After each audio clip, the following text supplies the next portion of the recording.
पण आहे की कोण कुणाचं नसतं. आपले आई बाप आपल्यासाठी भवितव्य म्हणजे आपलं भविष्य बघूनच करतात. आणि ते नमस्कार मंडळी, मी जयश्री आपल्या सर्वांचं स्वागत करते. तर आज अशी गोष्ट आहे, ह्या ताईंचा फोटो बघून घ्या. ह्या ताईंची एवढी मोठी चूक आहे, लय भयानक.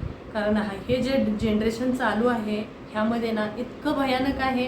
ह्या ताईंना सर्वच ओळखतात आणि ओळखत नसेल तर त्यांच्यासाठी आहे. आणि माझ्या घरात माझे चुलते सख्खे एक्सपायर झाल्यामुळे मी म्हणजे थोडी तब्येत पण डाऊन होते आणि त्यामुळे काही माहिती दिली नाही. तर कारण तुम्हाला ज्याला खूप म्हणजे खूप चर्चेत आहे ही ताई सोनाली जाधव. ह्या ताई का नाही, ह्यांना 2 मुलं आहेत. ह्यांची एवढी मोठी चूक आहे, त्या चुकीचा बघा परिणाम मृत्यू.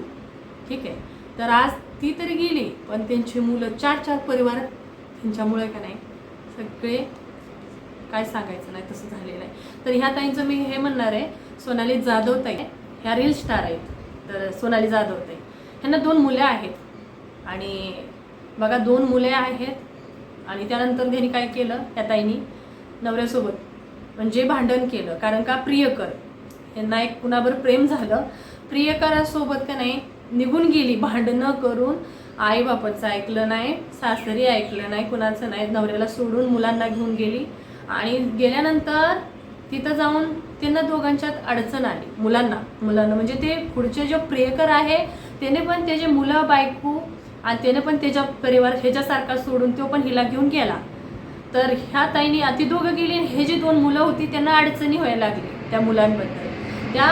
त्यामुळे त्यांना काय केलं, त्या ताईंनी हॉस्टेलमध्ये टाकलं. सोनाली जाधव ताईंनी ह्यांनी तर हॉस्टेलमध्ये टाकून दिलं. हॉस्टेलमध्ये टाकल्यानंतर काय झालं, हे ताई म्हणजे मी म्हणते बघा काय आहे यांचं.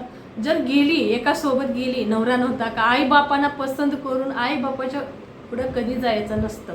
आईबाप आपल्या भविष्याचं हे उज्ज्वलच बघतात. कधी आशीर्वाद आईबापांसोबत आपण जर लग्न केलं, मान्य, आई वडिलांनी जे आपल्या डोक्यावर हात ठेवून पसंत करून आपल्यासाठी 100 वर्षाचं आयुष्य आपल्याला ज्या घरात जगायचं आहे ते घर व्यवस्थित आपल्या मुलीसाठी या मुलासाठी मुलगी शोधतोय तर आईबाप मुलासाठी चांगलीच मुलगी शोधतात. आईबाप मुलगा बघते तर मुलीसाठी चांगलाच बघते, है का नाही. तर आईबापांनी केलेलं कधीच का नाही त्याला लात मारून कसलंही असं नाका तो संसार उभं करावा लागतो. तर ह्या ताईंनी तसं नाही केलं आणि मुलांना घेऊन गेली, मुलांना हॉस्टेलमध्ये टाकलं आणि ज्याच्यासोबत गेली होती त्याला सुद्धा धोका दिला हिनं की त्याला सोडून तिसऱ्यासोबत प्रेम केलं हिनं. प्रेम प्रकरण करताना जो त्याला घेऊन प्रियकर सेकंड घेऊन गेला होता, ते त्याच्या नवऱ्याकडून घेऊन आला होता, त्यानं डोळ्याने सगळं बघितल्यानंतर ह्या ताईला एवढं कसं कळालं नाही मला काय समजत नाही. 2 मुलं आहेत, मुलांसाठी तरी लग्न तर नवरा होता, सगळं सर्व व्यवस्थित होते. तर ह्या ताईंनी दुसऱ्या प्रियकरासोबत बघितलं तर त्यानं विचार केलं की ह्याच्यासाठी मी माझी बायका पोरं सगळा परिवार ह्याच्यासाठी सोडला, हीच माझा धोका देते की दुसऱ्यासोबत अशी करते. म्हणून त्याने एक विचार केला आणि डाव रचला. विचार करून की तिला सांगितलं की उद्या तुझा वाढदिवस आहे, तुला म्हणजे मी सरप्राईज देणार आहे.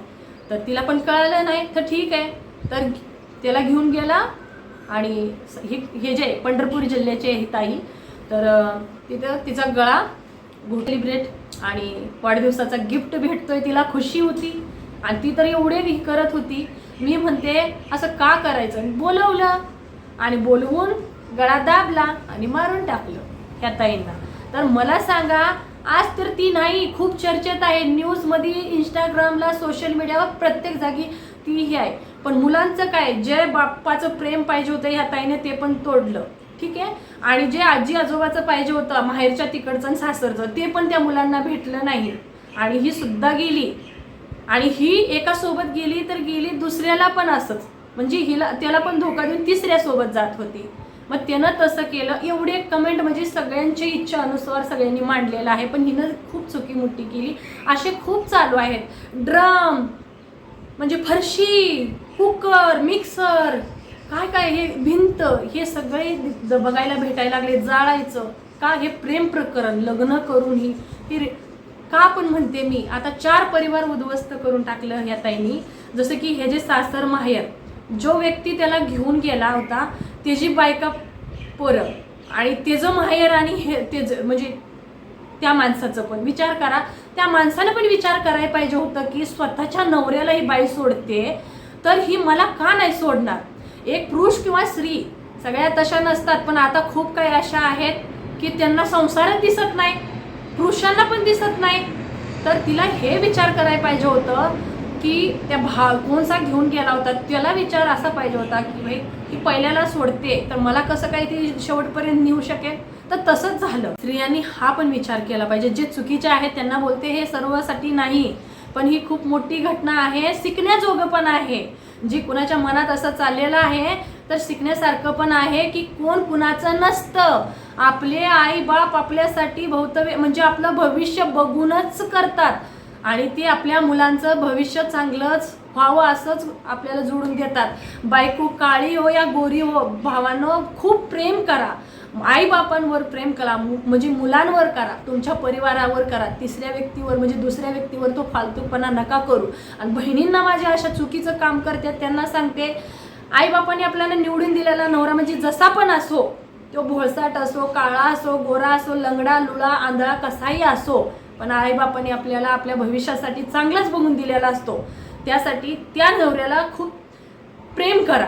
जसं पण आहे, जसं पण आपण आपल्या म्हणजे होतंय तेवढं प्रेम करा.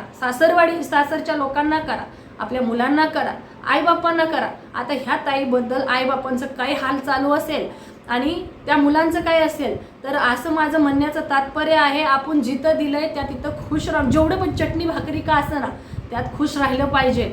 आज परिणाम काय झालाय, तिचा मर्डर केला, ती गेली. आज लोक इतकं तिच्यावर ही बोलायला लागलेत की का मुलांनी काय चूक केली होती सांगा बरं. त्यांनी हामी भरली त्या माणसानी की हा मी गळा घोटून मारलाय तिला म्हणून, मला अशी धोका देत होती म्हणून मारलंय म्हणून. तर चूक कुणाची आहे, ह्या ताईचीच आहे. का तू गेली नसती तर असं झालं नसतं. आणि जसं नवरा आपल्याला वाटतोय की खूपच त्रास देतो, कोण का असे ना, आता चालू आहे कुणाच्या घरात असं नाही की नवरा देत नाही, देतो. तर सगळ्यांच्या घरात भांडणं होते, आमचे होत नाहीत असं नाही, सर्वांचेच होते. आणि तेवढ्या पुरतं 1-2 दिवस पण बोलू शकत नाही ना आपण एकमेकाला, एवढं पण होतं, कधी कधी होतं ना. पण ती कसं आहे, एवढ्या हद्दीनं पण जायचं नसतं, ते नॉर्मलच होतात. आणि जर लयच त्रास देणारा असेल तर आपल्या आईबाबांकडे निघून जायचं माहेरी. जर नाही सांभाळण्यासारखी कॅपॅसिटी नवऱ्याची असेल तर आईबाबाकडे जायचे.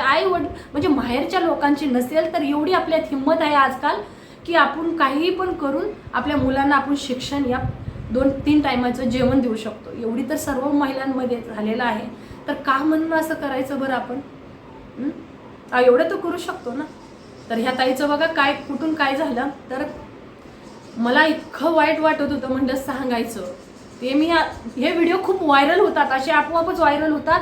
त्यामुळे ना मला आलं, मी तिरपुर मतलब बघितलं, कमेंट वाचले, परत तिचं चॅनल हे जे आहे 1500 व्हिडिओ तिनं अपलोड केलेले आहेत. 1.5 लाख फॉलोअर्स आहेत ताईंचे. हे जी पंढरपूर जिल्ह्याची आहे ताई. तर खूप वाईट केलं बरं का, खूप. जर असं तुम्ही नवरा असून या तुम्ही रिलेशनशिपमध्ये मुली असताला तर हे काम करू नका. असलं कुणावरही विश्वास करू नका. आई बाप आपल्याला जन्म दिलेत, त्यांचं ऐका, ते भविष्याचं चांगलंच आपल्यासाठी चांगलाच विचार करतात. आपण आई वडिलांचं ऐकलं नाही तर आपला संसार कधीच नाही. आपणच आपल्या आई बाबांचं नाही होऊ शकत तर आपण दुसऱ्यांचं काय होऊ शकतो, आणि आपल्यासाठी तो माणूस काय होईल बरं? तर खूप वाईट झालंय त्या मुलांचं, एवढं वाईट वाटतंय. 2 मुलं आहेत ताईंना. कोण म्हणतात की घेऊन नाही गेली, कोण म्हणतात की हॉस्टेलमध्ये घेऊन गेली होती असं म्हणतात. पण मुलांनी काय केली होती, मुलांची चूक काय?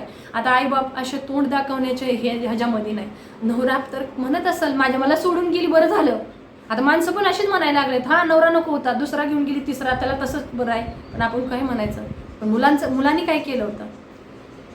असं सोशल मीडियावर हर प्लॅटफॉर्म जसं की इंस्टाग्राम, यूट्यूब आणि फेसबुक सगळे जागी फेम मिळवा आणि तुम्ही व्हायरल व्हा. पण इथपर्यंत व्हायरल नका होऊ की आपला परिवार साईडला जाणं, आपण आपल्याच ह्याच्यामध्ये ना असं निघून जायचं कोणाच्या हातानं पण मरून.